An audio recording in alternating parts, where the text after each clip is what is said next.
जय हिंद दोस्तों। इस वीडियो में हम लक्ष्मीकांत किताब का 10th चैप्टर यानी कि अमेंडमेंट इन द कॉन्स्टिट्यूशन ये पढ़ने वाले हैं। और लक्ष्मीकांत किताब में सिर्फ दो तरह के जो मेजोरिटीज़ है वो दिए हुए हैं, जैसे 368 और उसके बाद सिंपल मेजोरिटी। इन दोनों के बारे में ही उन्होंने डिटेल में बताया। मगर इस वीडियो में हम जितनी भी मेजोरिटीज़ है वो सारे के सारी मेजोरिटीज़ कवर करने की कोशिश करेंगे और वो कहाँ कहाँ इस्तेमाल होते हैं वो देखने की कोशिश करेंगे विथ एग्जाम्पल्स। तो वीडियो काफ़ी इंटरेस्टिंग है, आप बने रहिए मेरे साथ। और बाकी भी जो वीडियोस है पॉलिटी की, वो आप जो प्लेलिस्ट है हमारी उस पर जाकर देख सकते हो। काफ़ी जो वीडियोस है वो डाल चुके हैं हम। तो आइए शुरू करते हैं इस वीडियो को। और भी अगर आपको डिटेल चाहिए तो आप हमें मेल कर सकते हो mmBin7102@gmail.com, जो डिस्क्रिप्शन में भी दिया हुआ है, तो उस पर भी आप मेल कर सकते हो। तो शुरू करते हैं। तो इसे प्रेजेंट करूंगा मैं, मयूर मोगरे। आप मुझे फेसबुक पर भी फॉलो कर सकते हो, मयूर मोगरे नाम से ही है। और कपिल शर्मा के साथ फ़ोटो है। तो शुरू करते हैं। इसमें हम देखते हैं अमेंडमेंट्स। तो अमेंडमेंट जो है वो किस तरीके से होता है। तो like any other written constitution, the constitution of India also provide for its amendment. अगर कोई भी रिटन कॉन्स्टिट्यूशन है तो वो कॉन्स्टिट्यूशन अमेंडमेंट करने के लिए भी हमें साथ देगी ही, क्योंकि कोई भी चीज़ लिखी हुई है तो उसमें चेंजेस टाइम के हिसाब से वो तो होने ही है। उसके बाद so that it can adjust itself to changing conditions and needs. अब ये अमेंडमेंट्स क्यों करते हैं हम? क्योंकि जो कंडीशंस है, अब जो 1947 में कंडीशन थी, अगर उसके हिसाब से हम आज देखें तो काफ़ी चेंजेस हो चुके हैं। आज जो लोग हैं, पहले जितने लिटरेट थे आज उससे ज़्यादा लिटरेट हो चुके हैं। तो उस हिसाब से जो कंडीशंस है वो चेंज होती रहती है, इसलिए अमेंडमेंट जो है वो ज़रूरी है। ऐसा नहीं है कि एक कोई चीज़ हमने बनाकर रख दी और वो 100 साल 200 साल 500 साल वो चलती रहेगी, ऐसा हम बता नहीं सकते। इसलिए जैसे आप डिमोनेटाइजेशन ही ले लीजिए। अब डिमोनेटाइजेशन जब हुआ था तो जो रूल्स है वो हर दिन चेंज हो रहे थे। अब वो क्यों चेंज हो रहे थे? अब जानबूझकर तो सरकार है वो कर नहीं रही थी कि हम हमें मज़ा आ रहा है हम रूल चेंज कर रहे हैं, इस तरीके से नहीं हो रहा था। अब डिमोनेटाइजेशन जब किया था उन्होंने, उसके बाद जो लोग हैं वो रास्ते निकाल रहे थे कि जो ब्लैक मनी है वो हम इस तरीके से फाइट करेंगे, तो सरकार को वो जो रास्ता है वो ब्लॉक करना पड़ रहा था। तो इस हिसाब से रोज़ जो रूल्स है वो चेंज हो रहे थे, मतलब अमेंडमेंट हो रहा था रूल्स में। तो इस तरीके से जो हमारी कॉन्स्टिट्यूशन है वो इतनी तो अनस्टेबल नहीं है, वो काफ़ी स्टेबल बनाई गई है। मगर रूल्स जो कंडीशंस होती है, हो सकता है 10 साल के बाद कोई और कंडीशन हो तो हमें चेंजेस लाने की ज़रूरत पड़ती है। उसके बाद जो कंडीशंस है जो कॉन्स्टिट्यूशन में दिए गए हैं वो इतने भी ईजी नहीं है जो ब्रिटेन ब्रिटेन में होता है कि ब्रिटेन में रिटन कॉन्स्टिट्यूशन नहीं है, अनरिटन कॉन्स्टिट्यूशन है, वो हमने थर्ड चैप्टर में देख लिया है। तो उसके बाद क्या होता है, उसमें फटाक से चेंजेस हो जाते हैं। वो इतनी ज़्यादा लिबरल है, इतनी ज़्यादा फ्लेक्सिबल है, और इतना भी हमारा स्ट्रिक्टनेस नहीं है जितना यूएसए में। यूएसए में काफ़ी स्ट्रिक्ट है अगर वहाँ पर अमेंडमेंट करना है कॉन्स्टिट्यूशन में। तो हमारा इतना भी फ्लेक्सिबल नहीं है, उतना भी रिजिड नहीं है।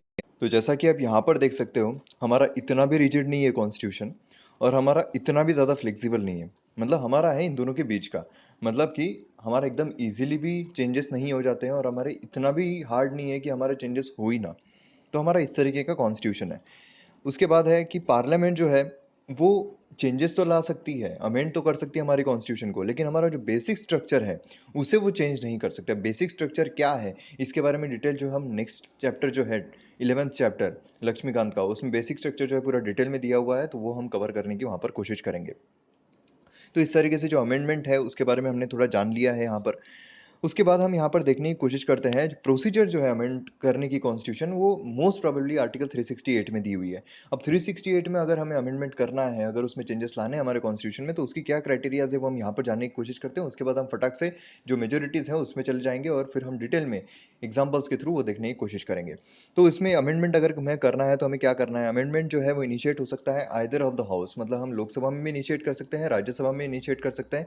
मगर हम लेजिस्लेचर जो हमारे स्टेट की जो लेजिस्लेचर होती है उसमें हम इनिशिएट नहीं कर सकते। ये बहुत इंपॉर्टेंट है, ये ध्यान में रखिएगा। उसके बाद प्राइवेट मेंबर जो है वो भी इंट्रोड्यूस कर सकता है, या फिर जो मिनिस्टर है वो भी इंट्रोड्यूस कर सकता है। मतलब इसका मतलब क्या है कि जो मतलब हमारे जो प्रधानमंत्री है नरेंद्र मोदी साहब, वो भी इंट्रोड्यूस कर सकते हैं बिल, या फिर जो शशि शशि थरूर साहब है वो भी इंट्रोड्यूस कर सकते हैं बिल।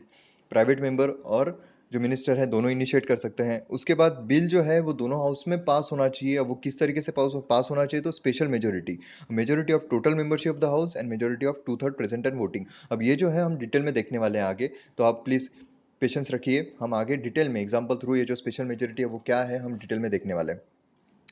उसके बाद हर एक जो हाउस है उसे ये बिल सेपरेटली पास करना पड़ेगा। ऐसा नहीं है कि दोनों ने मिलके, जॉइंट सिटिंग यहाँ पर नहीं होती है। अगर डेडलॉक आ जाता है बीच में, अगर मतलब जैसे आप जीएसटी समझ सकते हो, जीएसटी जो है हमारा राज्यसभा में पास नहीं हो रहा था, तो पास नहीं हो रहा था उसके लिए जॉइंट सिटिंग नहीं बिठा सकते, ठीक है। उसके बाद है, अगर कोई भी फेडरल स्ट्रक्चर में चेंज हो रहा है, जीएसटी जो है फेडरल स्ट्रक्चर में चेंज हो रहा था क्योंकि जितने भी टैक्सेस है वो एबॉलिश कर रहा था, तो फेडरल स्ट्रक्चर में जितने भी टैक्सेस थे वो एबॉलिश हो रहे थे, इसलिए फेडरल स्ट्रक्चर में चेंजेस आ रहे थे, तो वहाँ पर स्टेट रेक्टिफिकेशन भी लग रहा था, वो भी हम डिटेल में आगे देखने वाले हैं।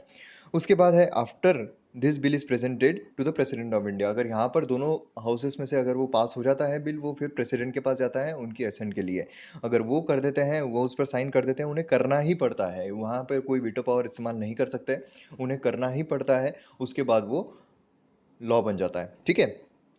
तो ये सारी हमने प्रोसेस देख ली अमेंडमेंट 368। अब डिटेल में हम जो एग्जांपल्स थ्रू जितने भी मेजोरिटीज़ है वो देखने की कोशिश करते हैं, और जो लक्ष्मीकांत में मेजोरिटी नहीं दी हुई है वहाँ पर बहुत बड़ा एक एरर है, वो भी हम यहाँ पर रेक्टिफाई करने की कोशिश करेंगे, वहाँ पर सही करने की कोशिश करेंगे। और मैं ये जानता हूँ कि अगर आपने ये पूरा वीडियो देख लिया तो कोई भी मेजोरिटी आ जाए पेपर में, आप वो इजीली सॉल्व कर पाओगे, आप ये कभी भूलोगे नहीं, ये मैं आपको गारंटी देता हूँ। तो आप बने रहिए मेरे साथ ये वीडियो में। तो हम सबसे पहले देखते हैं सिंपल मेजोरिटी, मतलब सादा बहुमत जो होता है, उसे जानने की कोशिश करते हैं वो किस तरीके का होता है। तो इसमें क्या होता है कि 50% plus one of present and voting, मतलब जितने भी प्रेजेंट एंड वोटिंग है, प्रेजेंट एंड वोटिंग क्या है वो भी हम यहाँ पर जानने की कोशिश करेंगे आगे, बट जितने भी प्रेजेंट एंड वोटिंग है उसका 50% प्लस वन उतना हमें चाहिए, ठीक है। उसके बाद इसे वर्किंग मेजोरिटी भी कहते हैं, ओके। अब वर्किंग मेजोरिटी इसे कहते हैं, क्यों कहते हैं, क्योंकि जो भी वर्किंग में है, जो भी यहाँ पर प्रेजेंट एंड वोटिंग है, उनका 50% प्लस वन यहाँ पर लगता है। अब यहाँ पर हम एग्जांपल लेते हैं, अब यहाँ पर ये लोकसभा है, अब इमेजिन कीजिए लोकसभा में जो बीजेपी है उन्होंने एक आधा बिल इंट्रोड्यूस किया है, ठीक है। अब यहाँ पर लोकसभा की टोटल स्ट्रेंथ जो कॉन्स्टिट्यूशन में दी हुई है वो कितनी है, तो 552 है। उसके बाद करंट स्ट्रेंथ एट प्रेजेंट कितनी स्ट्रेंथ है वहां पर, तो 545 है, ठीक है। अब यहाँ पर हमने देख लिया कि यहाँ पर एक बिल इंट्रोड्यूस हुआ है, जो बीजेपी ने एक बिल इंट्रोड्यूस किया है, ठीक है। तो वहां पर अब इमेजिन कीजिए कि जब बिल इंट्रोड्यूस हुआ है वहां पर लोग प्रेजेंट 502 लोग हैं, ठीक है। 545 में से जब बिल इंट्रोड्यूस हुआ है उस दिन 502 लोग वहां पर प्रेजेंट है। तो अब फर्स्ट लाइन देखिए, 50% plus one of member present and voting, अब यहाँ से हमें प्रेजेंट एंड वोटिंग जो है उसमें से प्रेजेंट कितने हैं उतना पता चल गया है, मतलब 502 यहाँ पर प्रेजेंट है। अब इमेजिन कीजिए कि शशि थरूर साहब ने और राहुल गांधी साहब ने उन्होंने वोट देने से मना कर दिया, उन्होंने कहा कि हम यहाँ पर वोट देने वाले हैं नहीं, यहाँ इस बिल को, भले ही हम प्रेजेंट है लेकिन हमें यहाँ इस बिल पर वोट देना नहीं है। अब वो कर सकते हैं, कोई भी ऐसा कर सकता है, अगर उन्हें वोट नहीं देना है तो वो बोल सकते हैं कि हमें वोट नहीं देना है। तो यहाँ पर क्या हो रहा है, यहाँ पर इन दोनों ने मना कर दिया, मतलब यहाँ पर क्या हो रहा है, प्रेजेंट एंड वोटिंग 500 है, मतलब देखिए प्रेजेंट कितने थे, तो 502 थे, लेकिन उसमें से दो लोगों ने वोटिंग करने से मना कर दिया, इसलिए प्रेजेंट एंड वोटिंग यहाँ पर 500 हो गए, क्योंकि उसमें से दो लोग माइनस हो गए। तो यहाँ पर हमें इस प्रेजेंट एंड वोटिंग का मतलब पता चल जाता है कि प्रेजेंट एंड वोटिंग का मतलब क्या है, मतलब वहां पर जितने प्रेजेंट है और जिन लोग जो प्रेजेंट में से भी जो लोग वहां पर वोट करने वाले हैं वो हो गए प्रेजेंट एंड वोटिंग। तो यहाँ पर हमें प्रेजेंट एंड वोटिंग पता चल गया है, उसमें से हमें पता चल जाएगा प्रेजेंट एंड वोटिंग जितने उसमें से 50% प्लस वन, तो यहाँ पर 500 प्रेजेंट है एंड वोटिंग है, 500 प्रेजेंट एंड वोटिंग है, तो वहां पर वोट्स रिक्वायर कितने रहेंगे, 500 डिवाइड बाय 2, मतलब 250 प्लस वन 251, मतलब यहाँ पर सिंपल मेजोरिटी कितनी रहेंगी, 251। तो इस तरीके से हमने देख लिया सिंपल मेजोरिटी जो है वो काम किस तरीके से करती है। अब यहाँ पर कहाँ कहाँ सिंपल मेजोरिटी जो है वो काम करती है वो यहाँ पर हम देखने की कोशिश करते हैं। तो admission establishment of new state, अगर कोई भी नया स्टेट बनाना है या फिर उसकी जो बाउंड्रीज है वो अल्टर करनी है, ज़्यादा करनी है, तो उसमें सिंपल मेजोरिटी लगती है। उसके बाद formation of new states, alteration of boundaries, वो जैसा कि मैंने आपको बताया, वो सारे जो मतलब समझ लीजिए जो फर्स्ट पार्ट है अपने कॉन्स्टिट्यूशन का, वो सारे इसमें जो है सिंपल मेजोरिटी लगती है, ठीक है। उसके बाद to pass no confidence motion, अब नो कॉन्फिडेंस मोशन कहाँ पर, तो लोकसभा में जब नो कॉन्फिडेंस मोशन पास होता है या फिर एडजर्नमेंट मोशन जब पास होता है, सेंचुरी मोशन जब पास होता है, तो उसमें ये सारी जो डिटेल्स है वो आगे के जो वीडियोस है उसमें आएंगे। जैसा कि हम जब पार्लियामेंट पढ़ेंगे उसमें नो कॉन्फिडेंस मोशन आएगा, तो ये सारी चीज़ें हैं, आपको वो पार्ट जो है वो मिल सकता है जब पार्लियामेंट वगैरह वीडियोस बनाएंगे तब उसमें। तो ये सारी चीज़ें उसमें आ जाएगी, तो यहाँ पर सिंपल मेजोरिटी आती है। उसके बाद to pass the money bill, finance bill, ये सब जो ऑर्डिनरी बिल, ये सब जो बिल होते हैं उसे भी पास करने के लिए सिंपल मेजोरिटी लगती है। उसके बाद और कहाँ इस्तेमाल होता है, तो removal of vice president in Lok Sabha. आप देखिए यहाँ पर बहुत इंपॉर्टेंट है, जो वाइस प्रेसिडेंट होते हैं वो एक्स ऑफिशियो चेयरमैन होते हैं राज्यसभा के, ठीक है? तो राज्यसभा में से अगर उन्हें निकलना है, तो सेम प्रोसेस लगेगी जो स्पीकर को लगती है। ये सारी चीज़ें हैं, ये लक्ष्मीकांत किताब में नहीं दी है, वो गलत दी है, एब्सोल्यूट मेजॉरिटी उसमें बताई गई है, पर एब्सोल्यूट मेजॉरिटी नहीं लगती है, वो हम आगे इस वीडियो में जानने की कोशिश करेंगे। तो removal of vice president in Rajya Sabha, उसमें अलग मेजॉरिटी लगती है, जो हम आगे देखेंगे, लेकिन वहाँ से अगर वो निकल गए, क्योंकि चेयरमैन है वो राज्यसभा के, अब वहाँ से वो निकल गए, एक बार वहाँ से रिमूव हो गए, उसके बाद लोकसभा में उन्हें सिंपल मेजॉरिटी लगती है, वहाँ कोई दूसरी मेजॉरिटी नहीं लगती है।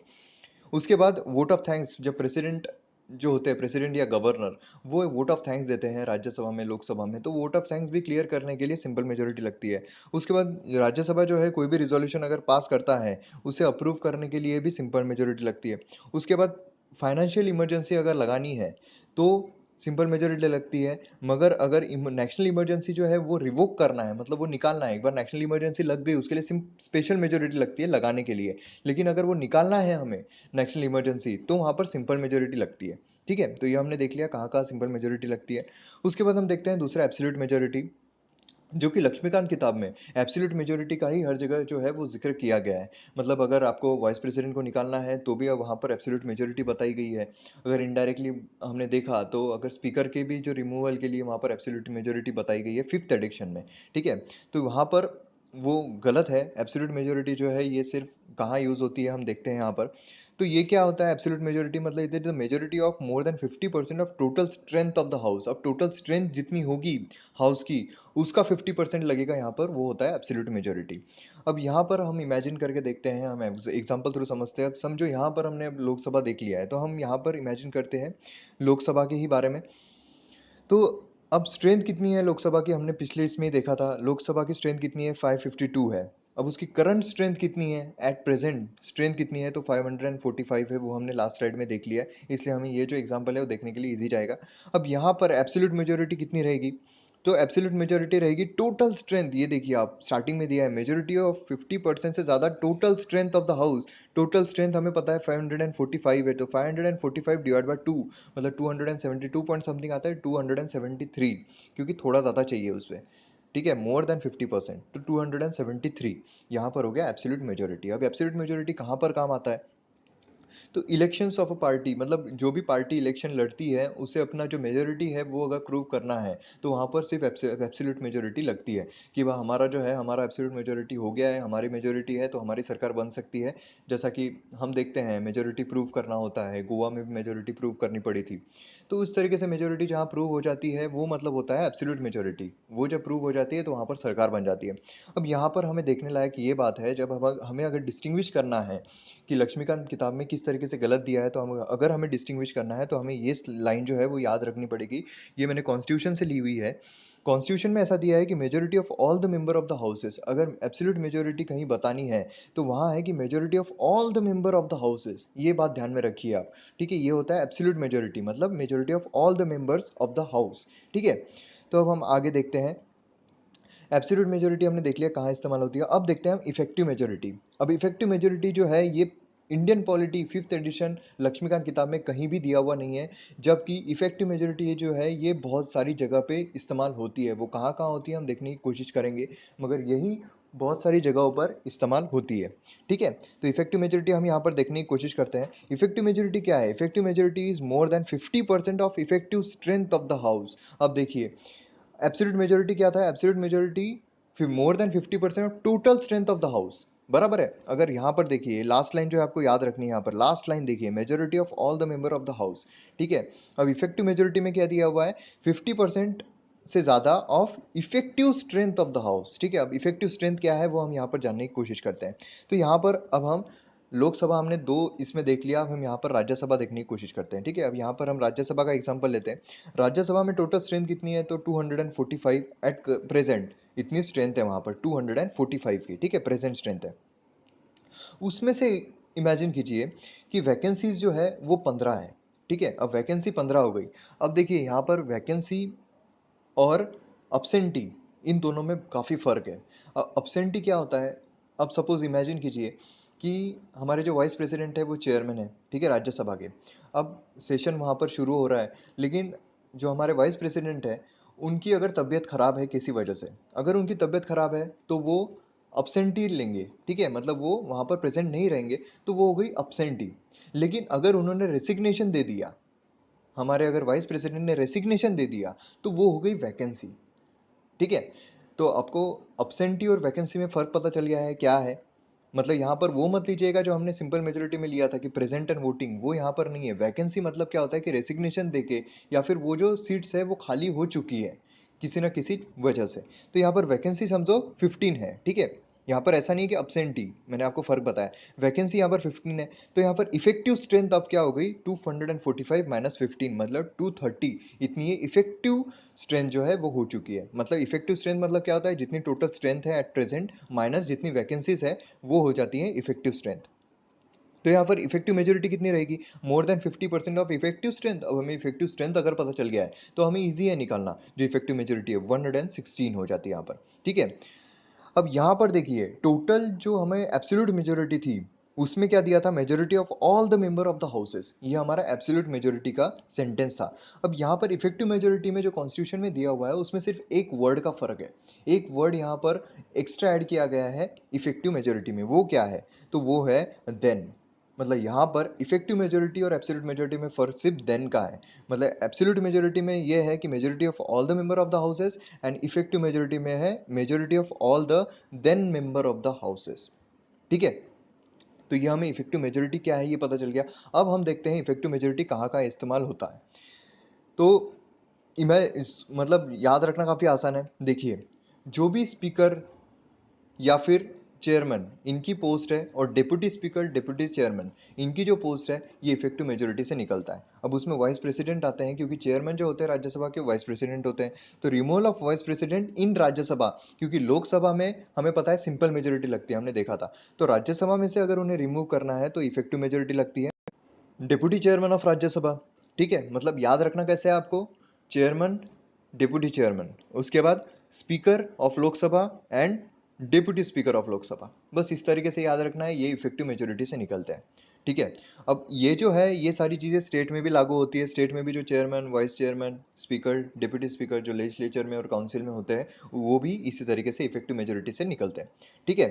तो ये हमने देख लिया कहाँ कहाँ पर इफेक्टिव मेजोरिटी जो है वो इस्तेमाल होती है। अब हम आते हैं स्पेशल मेजोरिटी में। अब स्पेशल मेजोरिटी में भी टाइप्स है। अब वो टाइप्स कौन कौन से हैं वो हम यहाँ पर जानने की कोशिश करते हैं। टाइप 1 है एज पर आर्टिकल 249। अब देखिए ये जो भी हम देख रहे हैं आपको इजीली याद हो जाएगा। आप देखिए आप जितने भी हमने देखे simple majority absolute majority effective majority आपको इजीली याद हो गया होगा क्योंकि हमने एग्जांपल थ्रू समझने की कोशिश की है। तो यहाँ पर भी हम एग्जांपल थ्रू समझने की कोशिश करते हैं। टाइप 1 है एज पर आर्टिकल 249। इसमें क्या होता है, स्पेशल मेजोरिटी है as per article 249 requires a majority of 2/3 members of present and voting. अब देखिए हमें प्रेजेंट एंड वोटिंग ये क्या है, ये हमने सिंपल मेजोरिटी में देख लिया है, ठीक है। प्रेजेंट एंड वोटिंग क्या है, अब हमें अब वो पता चल गया प्रेजेंट एंड वोटिंग कितने हैं, तो वो हमें special majority as per article 249 निकालना इजी है। उसका 2/3 ऑफ प्रेजेंट एंड वोटिंग वो हमारा हो गया एज पर आर्टिकल 249। तो अब इमेजिन कीजिए यही सब हम देखेंगे। स्ट्रेंथ राज्यसभा की है 245। प्रेजेंट एंड वोटिंग सपोज हम प्रेजेंट एंड वोटिंग किस तरीके से है यहाँ पर वो देखने की कोशिश नहीं करेंगे, सीधा देख लेंगे प्रेजेंट एंड वोटिंग यहाँ पर 150 है। तो मेजोरिटी कितनी रहेगी, 2/3 ऑफ प्रेजेंट एंड वोटिंग मतलब 101, ठीक है। ये हमें ये पता चल गया। अब ये किस लिए यूज होता है, किस लिए इस्तेमाल किया जाता है, ये to pass the Rajya Sabha resolution to empower the parliament to make laws in the state list. अब देखिए हमें पता है कि स्टेट लिस्ट में अगर कोई भी चेंजेस करने हैं तो वो राज्यसभा के हाथ में उन्हें स्पेशल पावर दिया जाता है। और दूसरा क्या है, दूसरा कौन सा चीज़ है, दूसरी ऐसी कौन सी चीज़ है जो वो राज्यसभा की एक एक्स्ट्रा पावर मानी जाती है, वो आप कमेंट सेक्शन में बता सकते हो मुझे। तो उसके बाद यहाँ हमारा जो special majority as per article 249 वो इस्तेमाल होता है। उसके बाद हम देखते हैं दूसरी, वो है एज पर आर्टिकल 368 जो कि अब इस चैप्टर में लक्ष्मीकांत किताब में दी हुई है। तो एज पर आर्टिकल 368 जो हमने स्टार्टिंग में देखा था वो प्रोसीजर हम यहाँ पर एग्जाम्पल थ्रू समझने की कोशिश करते हैं। फर्स्ट स्लाइड में आपको याद होगा हमने पूरी प्रोसीजर देखी थी। तो यहाँ पर हम समझने की कोशिश करते हैं उसे, फिर से हम वही एग्जाम्पल लेंगे।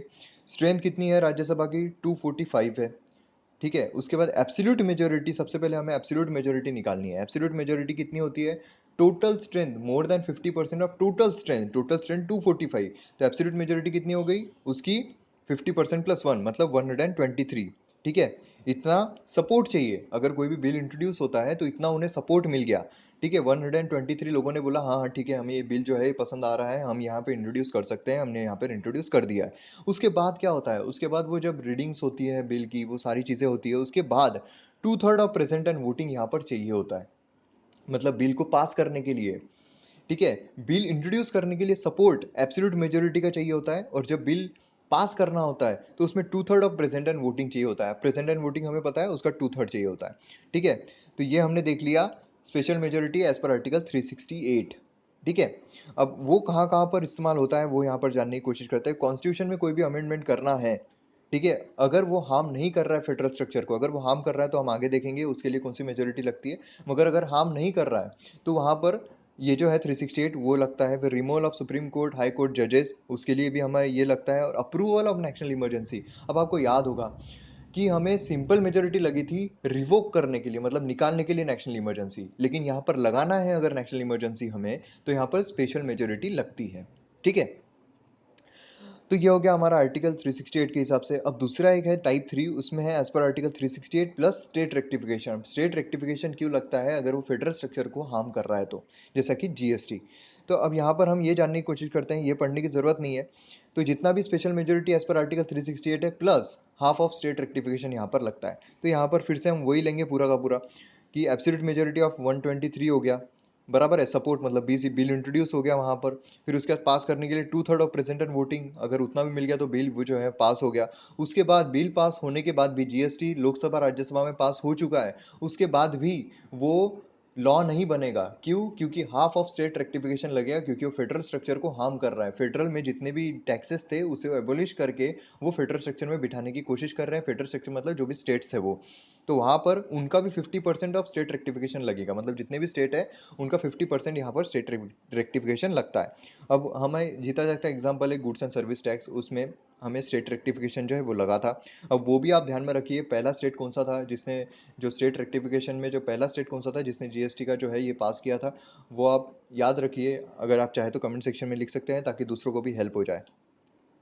और constitution amendment bill which affect the federal structure, उसके लिए ये जो टाइप 3 है वो इस्तेमाल होता है। अब हम देखते हैं लास्ट, मतलब टाइप 4, मतलब आर्टिकल 61 के हिसाब से। तो 61 के हिसाब से क्या है, तो special majority as per article 361 requires a majority of 2/3 members of total strength of the house. देखिए हमने पहला देखा था उसमें था 2/3 ऑफ प्रेजेंट एंड वोटिंग, तो यहाँ पर क्या है, यहाँ पर है 2/3 of total strength of the house. इसमें काफी कंफ्यूजन होता है लोगों को, ये किस चीज के लिए इस्तेमाल होती है वो हम यहाँ पर जानने की कोशिश करते हैं। तो देखिए फिर से हम वही एक एग्जांपल लेंगे। स्ट्रेंथ कितनी है राज्यसभा में, 245 है, तो यहाँ पर 2/3 ऑफ टोटल स्ट्रेंथ, मतलब 245 का 2/3 यहाँ पर लेना पड़ेगा हमें, तो कितनी मेजोरिटी लगेगी, 164। ठीक है, तो यहाँ पर ये हो गया राज्यसभा का। अगर हमने लोकसभा में लिया तो 545 टोटल स्ट्रेंथ है, उसका 2/3 लेना पड़ेगा हमें, तो वो हो गई आर्टिकल 61 के हिसाब से 364 मेजोरिटी हो गई। वो हो गई हमारी लोकसभा में। और एक किस लिए इस्तेमाल होता है, सिर्फ एक चीज़ के लिए इस्तेमाल हो किया जाता है इसका, वो किस लिए, तो इम्पीचमेंट ऑफ प्रेसिडेंट। अगर हमें प्रेसिडेंट को इम्पीच करना है तो हमें एज पर आर्टिकल 61 के हिसाब से स्पेशल मेजोरिटी लगता है। वो क्या होता है, दोनों हाउसेस में 2/3 of total strength of the house, ये याद रखिए, टोटल स्ट्रेंथ लगती है हमें। ठीक है, स्पेशल मेजोरिटी नहीं तो हम क्या करते हैं, हम लक्ष्मीकांत किताब पढ़ते हैं, उसमें हमें ये याद रखते हैं हम कि यहाँ पर अगर हमें प्रेसिडेंट को इम्पीच करना है तो स्पेशल मेजोरिटी लगती है। और स्पेशल मेजोरिटी क्या होती है हमें पता है कि पहला absolute majority 50% of total strength plus 2/3 of present and voting, ये लगता होगा, पर ये नहीं लगता है 2/3 of total strength of the house लगता है अगर हमें प्रेसिडेंट को इम्पीच करना है तो। ठीक है, वाइस प्रेसिडेंट को इम्पीच करना है तो क्या लगता है, लक्ष्मीकांत किताब में दिया है एब्सोल्यूट मेजोरिटी, पर नहीं, इफेक्टिव मेजोरिटी लगती है जो हमने देखा है। ओके, तो ये हमने सारा का सारा देख लिया। आप क्रिटिसिज्म फटाक से देख लेते क्या क्या क्रिटिसिज्म हुआ था 368 के हिसाब से। तो प्रोविजन नहीं है बोलते, कोई भी स्पेशल बॉडी होना चाहिए जो भी कॉन्स्टिट्यूशनल असेंबली लेके आ सकती है, ताकि जो कॉन्स्टिट्यूशन अमेंडमेंट जो भी लाना है उस पर अच्छे से चर्चा हो सके। उसके बाद स्टेट लेजिस्लेचर जो है वो इनिशिएट नहीं कर सकते, जैसा हमने देखा था स्टेट लेजिस्लेचर यहाँ पे इनिशिएट नहीं कर सकता है, जो पार्लियामेंट के 2 हाउसेस है वही इनिशिएट कर सकते हैं अमेंडमेंट के लिए, मतलब 368 का देख रहे हैं हम यहाँ पर सिर्फ। उसके बाद मेजर पार्ट जो है कॉन्स्टिट्यूशन का वो अमेंड किया जा सकता है सिर्फ पार्लियामेंट के द्वारा। और स्टेट का काम कब आता है, जब वो सिर्फ फेडरल स्ट्रक्चर को हार्म कर रहा हो। उसके बाद कोई भी टाइम फ्रेम नहीं दिया गया है कि तो आप इतने टाइम पीरियड में वो जो है वो बिल पास कर ही देना चाहिए, अगर नहीं हुआ तो फिर वो बिल जो है लैप्स हो जाएगा या फिर कुछ हो सकता है अपने आप पास हो जाएगा। इस तरीके का कोई टाइम फ्रेम नहीं दिया गया है, ये भी एक क्रिटिसिज्म था। उसके बाद कोई भी प्रोविजन नहीं दिया गया है जॉइंट सिटिंग के लिए। अब जॉइंट सिटिंग का हमने देखा था कि अगर डेडलॉक आ जाता है बीच में, जीएसटी जैसे राज्यसभा में अड़ गया था 2 साल 3 साल कितने भी साल तक अगर कोई अड़ा हुआ है बिल वहाँ पर कोई भी एक हाउस में, तो उसके लिए जॉइंट सिटिंग नहीं दी गई है ताकि वो जो बिल है वो हम रिकवर कर सके, वो हम पास करा सके। उसके बाद यहाँ पर हमारा जो पूरा जो चैप्टर है वो खत्म हो जाता है। 11th चैप्टर जो है वो, सॉरी 10th चैप्टर जो है वो खत्म हो जाता है, जो कि हमारा अमेंडमेंट इन द कॉन्स्टिट्यूशन। अब जो हमने लक्ष्मीकांत में दिया है उससे ज़्यादा हमने यहाँ पर देख लिया है, जितनी मेजोरिटीज़ है वो हमने कवर कर लिया, कहाँ कहाँ इस्तेमाल होता है वो हमने कवर कर लिया है और अच्छे से कवर किया है। मैं उम्मीद करता हूँ आपको ये वीडियो पसंद आया होगा। आप ज़्यादा से ज़्यादा शेयर कीजिए, ताकि अगर ज़्यादा शेयर करोगे तो मुझे और मोटिवेशन मिलेगा कि मैं यहाँ पर वीडियोज़ बनाऊँ। और अगर आपको कोई भी डाउट है तो आप मुझे फेसबुक पर मैसेज कर सकते हो, आप मुझे मेल कर सकते हो, और आप शेयर ज़रूर कीजिए ताकि मैं और अच्छी वीडियोज़ आपके सामने ला सकूँ। तो मिलते हैं अगले वीडियो में। जय हिंद।